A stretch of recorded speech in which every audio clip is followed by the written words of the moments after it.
Henry by Charles Bukowski, Chapter 37. But there were some good moments. My Sunday friend from the neighborhood, Jean, who was a year older than I had a buddy, Harry Gibson, who had had one professional fight he'd lost. I was over at Jean's one afternoon smoking cigarettes with him when Harry Gibson showed up with two pairs of boxing gloves. Jim and I were smoking with his two older brothers, Larry and Dan. Harry Gibson was cooking. Anybody want to try me? He asked. Nobody said anything. Jim's oldest brother, Larry, was about 22. He was the biggest, but he was kind of timid and subnormal. He had a huge head. He was short and stocky, really well built, but everything frightened him. So we all looked at Dan, who was the next oldest. Science. Uh, and Larry said, No, I don't want to fight. Dan was a musical genius.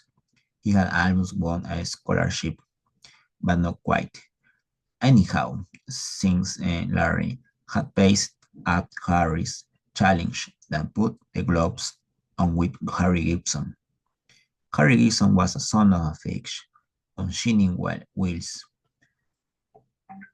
and even the sun glint of his gloves in a certain way.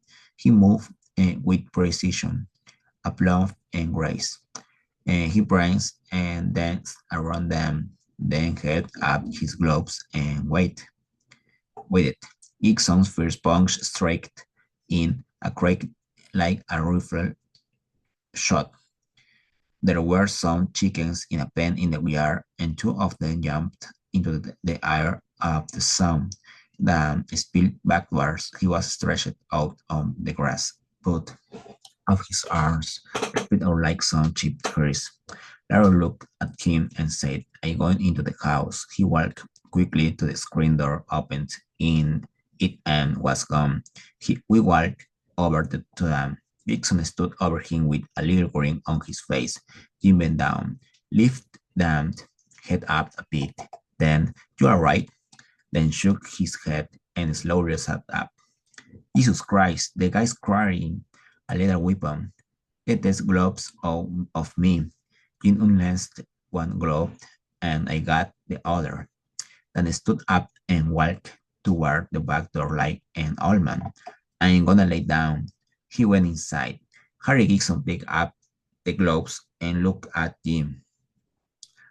Uh, how about it, Jim? Jim spit in the grass. What the hell you trying to do? Knock off the whole family? I know you're the best fighter, Jim, but I'll go easy in you anyhow. Jim nodded and I lanced his gloves for him. It was good glove, man. They squared off. Dixon circled around Jim, getting ready. He circled up to the right, then he circled to the left. He moved and he waved, and then he stepped in, gave Jim and her left jab. It landed right between Jim's eyes. Jim backpedaled, and Dixon followed. When he got Jim up against the chicken pen, he steadied him with a soft left to the forehead and the crack at her right to Jim's left temple. Jim slid along the chicken wire until he hit the fence. Then he slid along the fence, covering up. He wasn't attempting to fight back. Then came out of the house with a piece of ice wrapped in a rag. He sat on the porch steps and held the rag to his forehead. Jim retreated along the fence. Harry got him in this corner between the fence and the garage. He loped left to Jim's uh,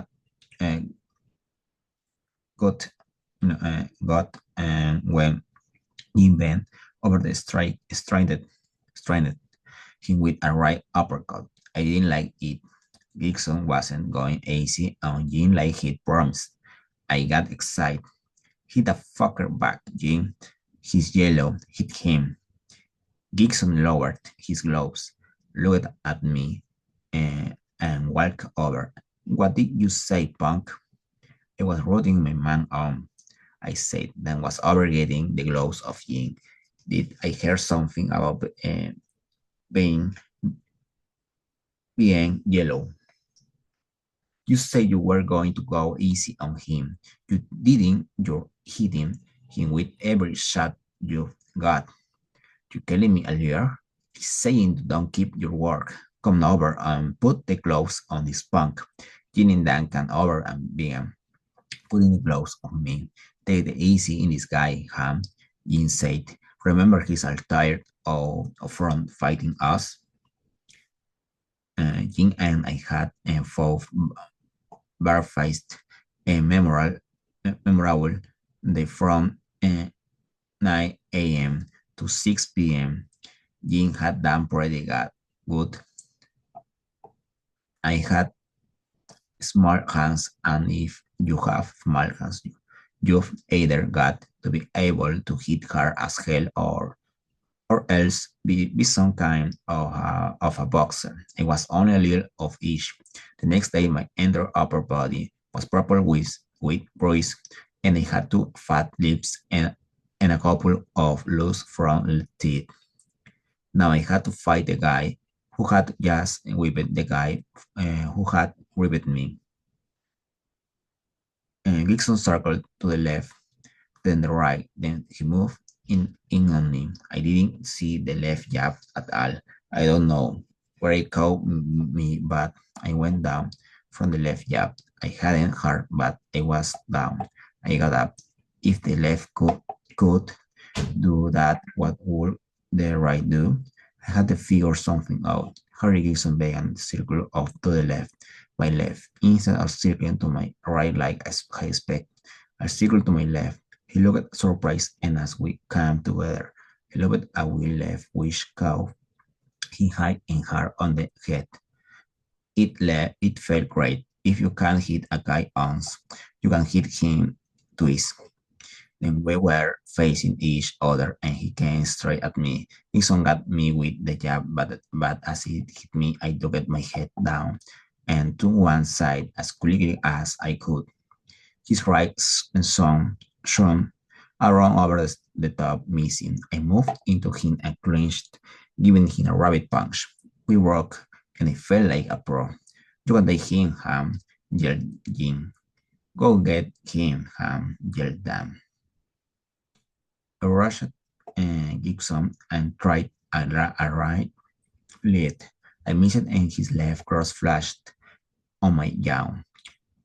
I saw green and yellow and red lights. Then he dug a right to my belly. It felt like it went through to my backbone. I grabbed him and clinched, but I wasn't frightened for a change, and that feel good. I killed you, you fucker, I told him, and it was just head to head, no more boxing. His punch came fast and hard.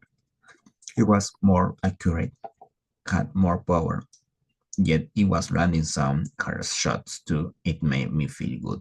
The more he hit me, the less I feel it. I had my gut sucked, and I liked the action. The yin and yang were between us. They pulled us apart. What's wrong? I asked. Don't stop this thing. I can take his ass. Cut the shit, Han, said Jim. Look at yourself. I looked down. The front of my sheet was dark with blood, and there were explosions of pus. The punch had broken open 3 or 4 boils that hadn't happened in a fight with Jim. That's nothing.